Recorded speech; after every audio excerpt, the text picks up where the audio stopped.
They all said that you can change your universities after coming to Germany. It is very easy. Just go to that university's place and do your city registration there and de-enroll from the previous university. Don't try to like copy in any of the subjects because we have this habit of copying from each other.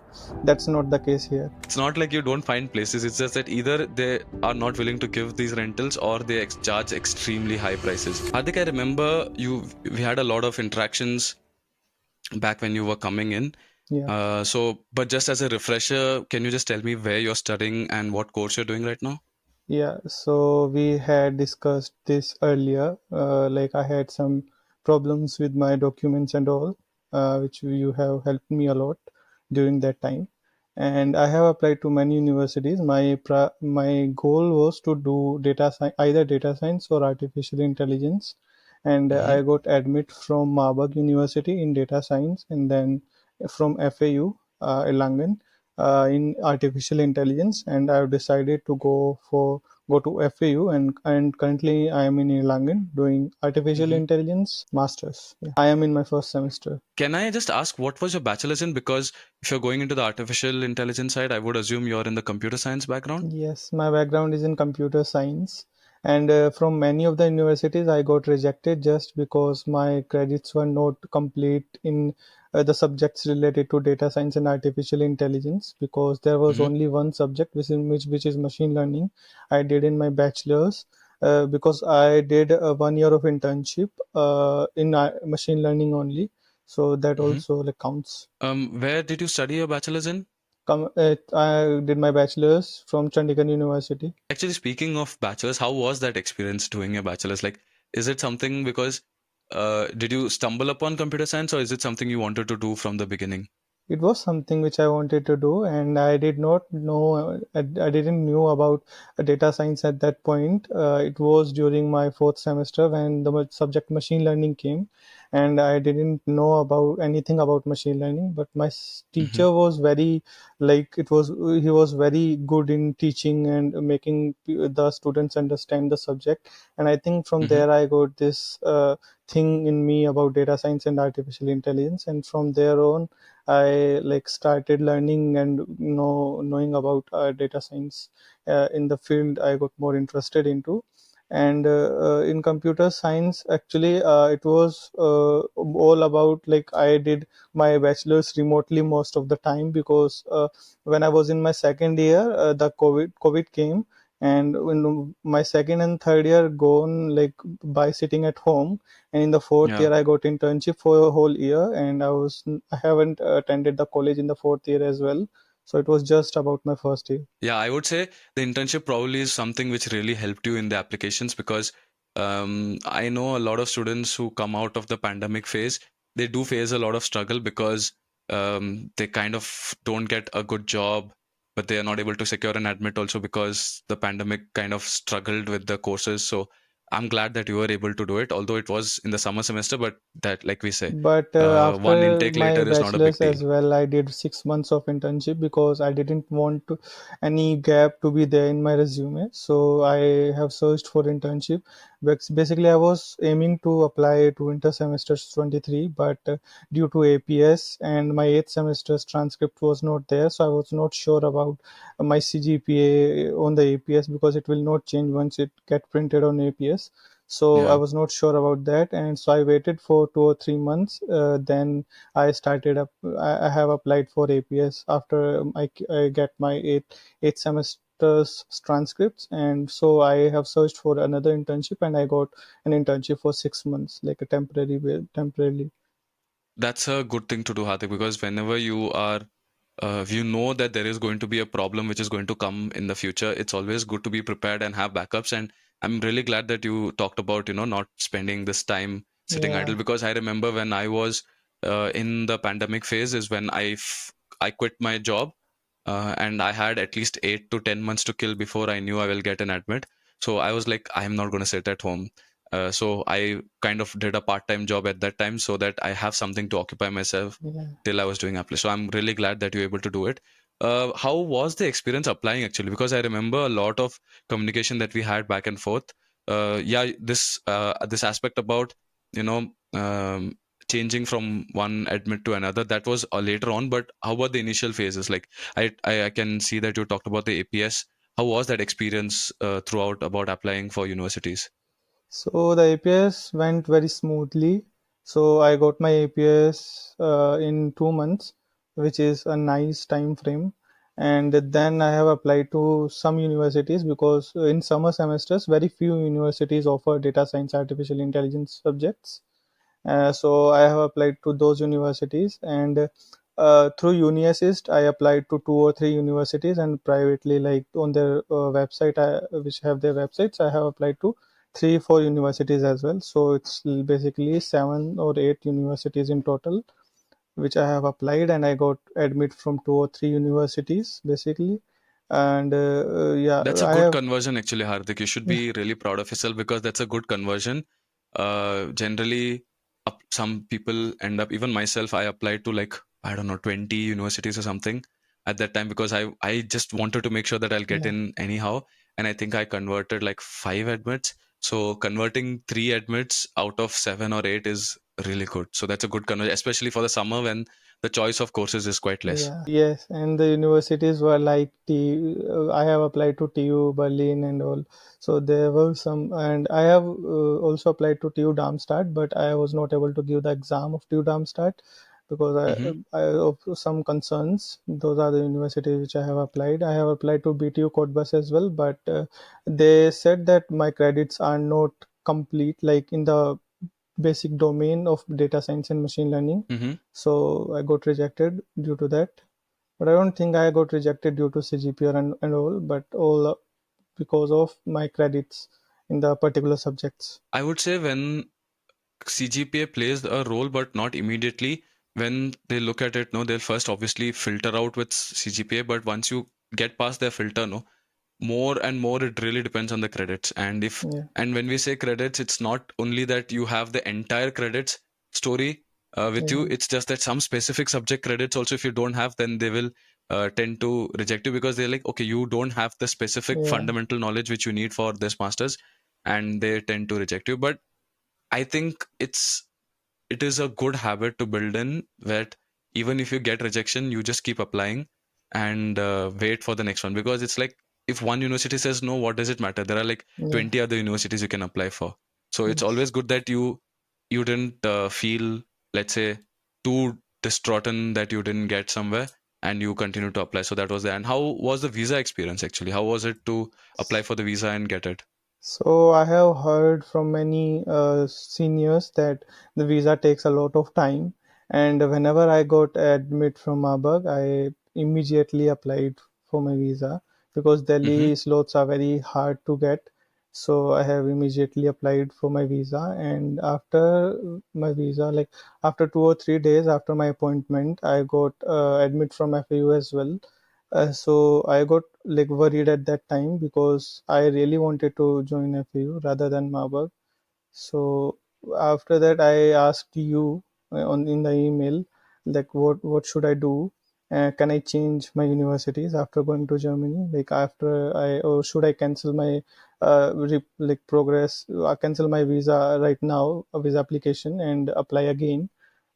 Then you guided me a lot during that process, and I have asked some seniors as well who have gone through this process, and they all said that you can change your universities after coming to Germany. It is very easy. Just go to that university's place and do your city registration there and de-enroll from the previous university, and you will be all set. And I did that. It was very Yeah, I nice. think just you're referring to the complete course email, right? So yeah, I Yeah, remember that you had sent in this query, and yeah, that's one thing we always suggest. It is very difficult to do, or not difficult, I would say it becomes a cumbersome process to try and change your university when you have a visa in India, yeah, because then it's basically just applying for a new visa, and it's just something we don't recommend. Even if it is in the pandemic, it was not possible at all because it's too much waiting time. yeah, Now, even if it is possible, we don't recommend it because this is an easy option to do. And this also option, Hardik, was actually not available during the pandemic. It's something which oh, has become open now because the appointments at city registration has become easier to get. Otherwise, people used to wait for months together to get it. So If you have to wait for months, can you imagine going to a different city and just Yeah. registering? You cannot register because you're waiting for months, right? Can you describe a bit more about the process? Like, when did you come? Which city did you land in? Which city did you go? How did you go about that process? So basically, as I got my visa from Marburg University, but on my visa it was not mentioned. Like my university's name is not mentioned, so it was not an issue for me. But I landed in Frankfurt on 2nd of May. I arrived late because my visa came a little late. Like it almost took 2 months to get the visa. So Mm-hmm. I arrived on 2nd of May to Frankfurt, and on 3rd of May I came to Erlangen, the city where my university is located, FAU. And after coming here, I got a room, and I got the form which the landlord gave, The and I put. Wohngeberbestätigung. Yeah, Yeah, and Wohnungsgeberbestätigung. Yeah, Entschuldigung, yeah, something like that. yeah, Yeah, yeah. so he gave me the form and I submitted it to the city. Actually, in Ilangan, there is a positive thing that you can go anytime. There's no appointment. Mm-hmm. So yeah, Mm-hmm. if you live in Nuremberg or something like that, a big city, in big city, you have to get an appointment to visit the city registration office. But in Ilangan, you can go and you can visit any day if you want. So it was a big plus for me, and I did all my things in one day, and I got registered in the in Langan. So if you came in May, did are you saying you de-enrolled from Marburg and enrolled in Erlangen while you were in India itself? Yes, I asked Erlangen, like I have mailed the FAU's master's team, and Mm-hmm. I told them about my situation, that I have my visa based on another university, and I can't submit my de-enrollment letter now, but I can submit my de-enrollment letter once I got there. So I have submitted my de-enrollment letter now after coming here, Mm-hmm. and they have accepted my request, and they have enrolled me in the program. You just glossed over a very, very important point, and that is that you have to initiatively or with self-initiative write emails. That Yeah. is one skill, Hardik, I will tell you, is very, very important when you're in Germany, is because stuff doesn't happen on its own. You have to make stuff happen. And when you want to make stuff happen, you have to do it via communicating via email or phone calls and stuff like that. So it is a good thing that you actually told them via email. And I would say put that into habit. Like communicating to people is something you should definitely put into habit. Did you already start your classes online when you were in India? Yes, I have started my classes online. There were some classes. Actually, the FAU have their own portal like FAU.tv, something like that, and they have their all the recordings there, and some Mm-hmm. of them are live, like live streams are also there, but some of them are recorded. Marburg does not have any of those, so they said that you have to get here and you have to uh, attend your lecture offline only. So. Mm-hmm. How is your course structured? Like, is it something where there's a lot of freedom, or is it something where the course is kind of fixed the way that is built, or how did you go about choosing the subjects for your first semester? So I have chosen subjects based on my interest. So basically, I have more interest in machine learning because I have done machine learning in my bachelor's as well. I have some projects in machine learning, so I have Mm-hmm. knowledge of machine learning. So I have decided to go for machine learning related subjects like deep learning, machine learning, pattern analysis. These are the subjects which are related to machine learning, and some of subjects are like mathematics, like probability and all. So one or two subjects are related to that, and one is like project based, where we have to build an assignments, like projects and assignments both. That's a good thing to put in, because one thing which happens is a lot of, and FAU comes closer to a technical university because of the nature of it, and it's very research based. Yeah. You will realize that. And what happens is they really focus a lot on the theoretical aspects, and which Yes. means there's a freedom which you have in the type of courses which you choose. But there's also a problem that if you do not know what you want to do, then it becomes difficult to choose it. Yeah. And one thing I would say is something which really helps, rather than talking to friends or seniors who have done subjects, it's better to talk to professors, it's better to talk to teaching assistants, Yeah. and not ask them what subjects to do, but rather talk to them about what your interests are, and what Yes. type of subjects align with that. I think that is a better way to go about it. In case in the future also ever you think there is any problems for you to decide, keep that route, because professors are actually very willing to talk. It's just that you have to be professional about the way you approach them, Yes. and you have to be prepared. You cannot just come with a blank slate and say, I don't know anything, tell me. They will not accept that. They'll not Yeah, entertain that. I have asked some professors, and they all said that Yeah. don't go for as many subjects as you want, because that not how the case, like how masters has to be done. Basically, you Yeah. have to do the subjects which you are interested in, and take only those subjects which you think you can pass and you can actually increase your grade in. Don't Yeah. make like don't take like 7 8 subjects in one semesters and trying to think that I will complete my credits in 1 or 2 or 3 semesters. You have Mm-hmm. to do this journey, like it's a long journey, and you can extend your semesters as well. That's not the case. Like if you are comfortable in taking 3 or 4 subjects, you think that it's my first semester and I have to be comfortable with the lectures, I have to be comfortable with the environment, I have to settle here. So take less Yeah. subjects, but concentrate on those 3 or 4 subjects which you have taken, and Mm-hmm. don't try to like copy in any of the subjects, because we have this habit of copying from each other. That's not the Yeah. case here. Actually, that is a really good advice that is given. Not about the copy part, that's obviously Yeah. understood, but about taking it slow. And taking it slow doesn't mean you sit here for 7 semesters and do it. Rather, it Yeah. means that whenever you make a choice for doing a subject, you make a choice based on what you're interested in, what is possible to do, and how stuff will affect what you want to do in the future. And for that, if you have to extend one semester, not a big deal. It's very common to extend semesters here, and companies don't look twice into the extension which you have, because for them it's rather the skills that you have, Yeah. rather than, let's say, I instead of finishing in 4 semesters, I did it in 5 semesters. Not a big deal.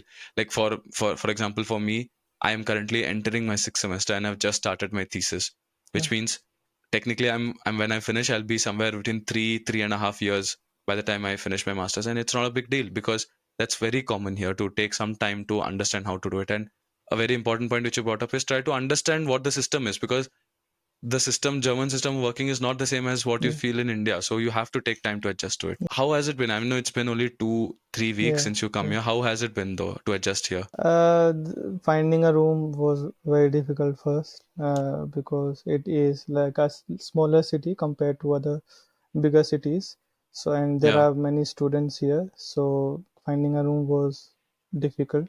But Mm-hmm. I have to search a lot on the Facebook groups, WhatsApp groups Yeah. about the room, and had many queries. And then I finalized the room, and then I did my city registration and all those things, which was very important, because when my city registration got done, then only I can open my bank account and I got Yeah. my Yeah. blocked amount money. Speaking of like finding apartments, like Facebook group was the thing which helped you out, or did you No, some other Vege websites was the also help you one out?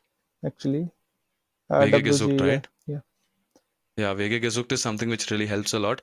And sometimes, yeah, it becomes difficult to find these short term or medium term rentals very easily, and especially in a place which is not.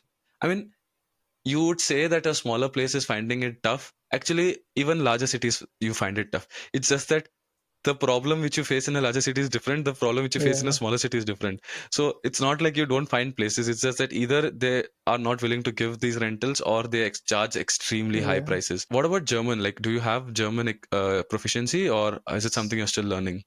So I am still learning. I have taken Bharat's course like A1 and A2 Mm-hmm. while I was in India, and I'm currently on A2. Like I am currently doing my A1, and I'm in the sector of A1. So I am going to Mm-hmm. finalize my A1 right now, and I'm hoping into the A2 part in some days, I guess. I would say it's a good thing that you are still in touch with German.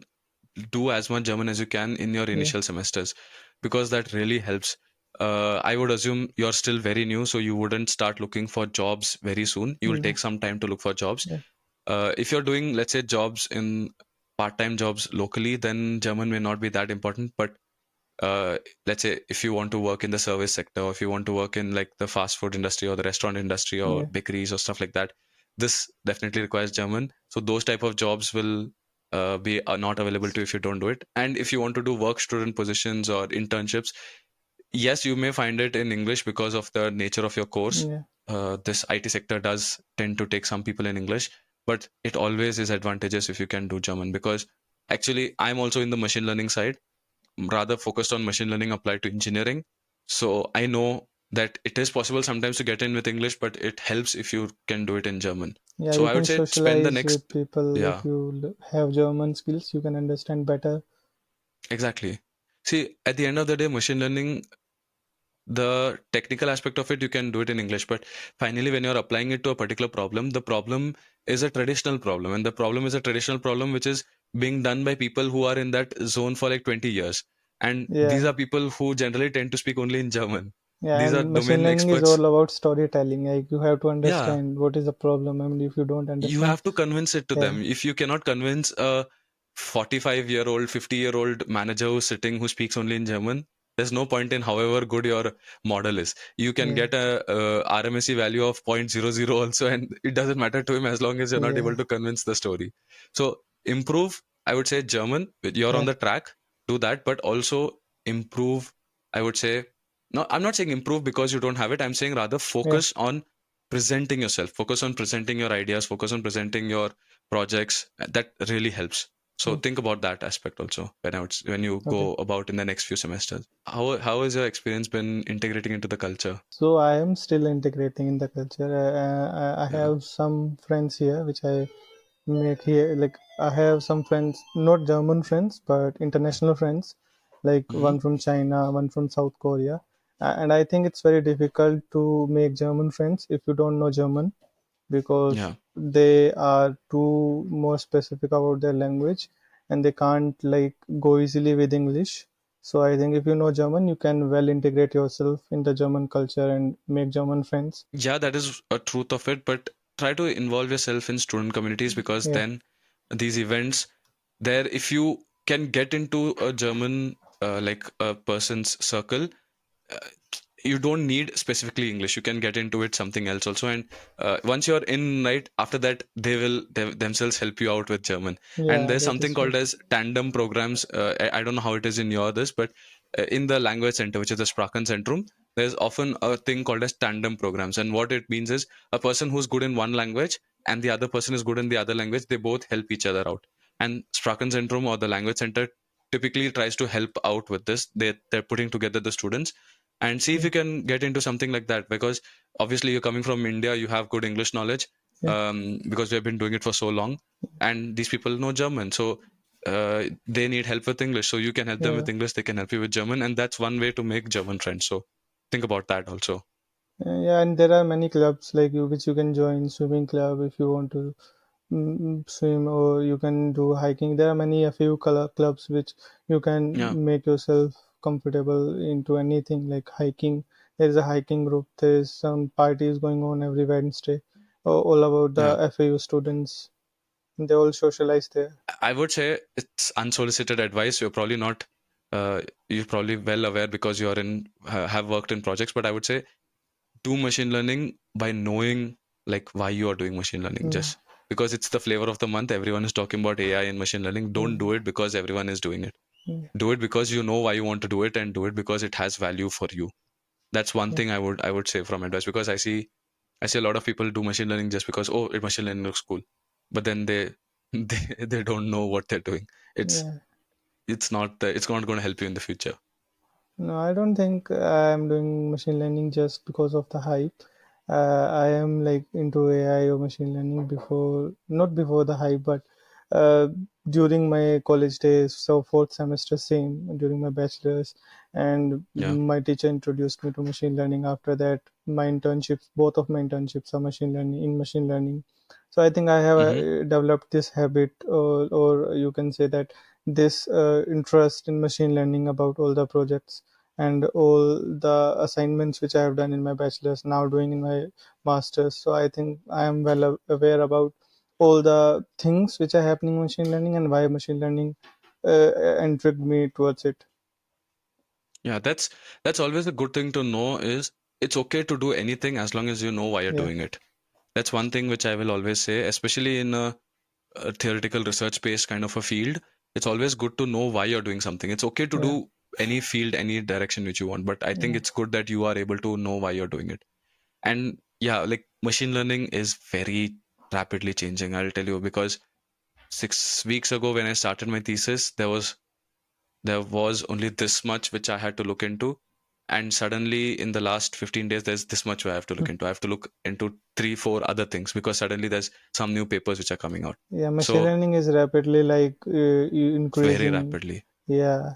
very rapidly. So it's good that you are really focused on it. And yeah, I think you'll have a good time. Don't take too stressed about it because I think you'll have a good time. You know why you're doing something, Yeah. so that's always a good thing to do. And from your emails also, like I can always form a judgment from about the student from the emails, and I know that you put some thought into the decisions which you make. So that's always one thing which really helps. Is just put thought into what you're doing, which means you'll think about why are you doing it, what does it mean to do the things which you're doing, what are the consequences, what are the benefits. When you think about these things, you will not tend to make a wrong decision.